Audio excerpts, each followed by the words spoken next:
Bonjour à tous les zappeurs, aujourd'hui un petit zap rattrapage, ça faisait longtemps, oui, c'était pas prévu non plus, parce qu'à la base il faut savoir que je n'aime pas le dessin animé que je suis allé voir hier en live action, voilà, donc c'est Lilo et Stitch. Non, c'est vrai que j'ai regardé ce dessin animé il y a très longtemps, tout le monde disait ah Lilo et Stitch c'est super bien, je trouvais que Stitch avait l'air vraiment plutôt mignon, tout ça, donc je me suis dit bah, il faut que je le regarde, c'est un des seuls Disney que j'ai pas dû voir. Donc j'avais regardé, j'avais pas aimé honnêtement, il m'en reste rien, je m'étais fait chier pendant le film, voilà, pour être honnête. Donc du coup, bon, là c'était dans quel tu travailles. Ils ont voulu aller voir donc Lilo et Stitch, le live action. J'aurais préféré aller voir Dragon, hein, tant qu'à faire. Mais bon, on s'est retrouvé avec Lilo et Stitch et résultat, je n'ai absolument pas aimé non plus.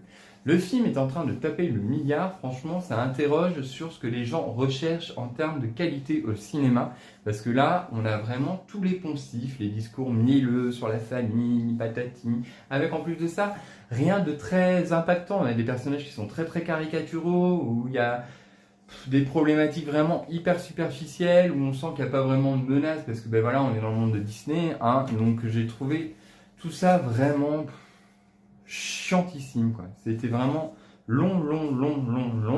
Visuellement, il n'y a rien qui va te. Enfin, moi, il n'y a rien qui m'a marqué particulièrement. Après, Stitch n'est pas forcément dégueulasse en image de synthèse. Les acteurs, voilà, ils servent à rien, parce que de toute manière, vu ce qu'ils ont, c'est des stéréotypes. On se croirait dans un film de Scooby-Doo ou les choses de la sorte. Donc voilà, il n'y avait rien d'extraordinaire.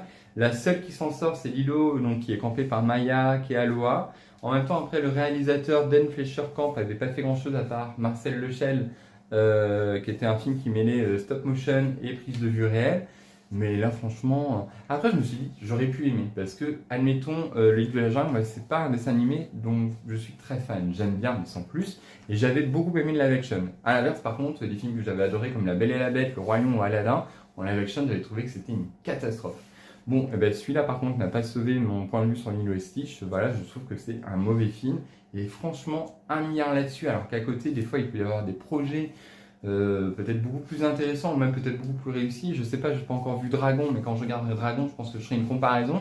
Mais je suis persuadé que Dragon sera beaucoup plus qualitatif en termes même de sous-texte pour les adultes, etc., que ce Lilo et Stitch aseptisé qui est clairement là un pur produit. On comprend après pourquoi Disney veut faire que des suites et ranimer des franchises, parce qu'en même temps, si les gens font que ça, aller voir ça, pourquoi ils changeraient leur fusil d'épaule? Milliard quand même. Donc bon. Dis-moi ce que tu en as pensé en commentaire, toi de Lilo et Stitch. Pour ma part, c'est Next, je te conseille pas. Attends la VOD. Mais après, tu fais comme tu veux. Je te souhaite une bonne journée. Je te dis à bientôt pour Jurassic World. Bye!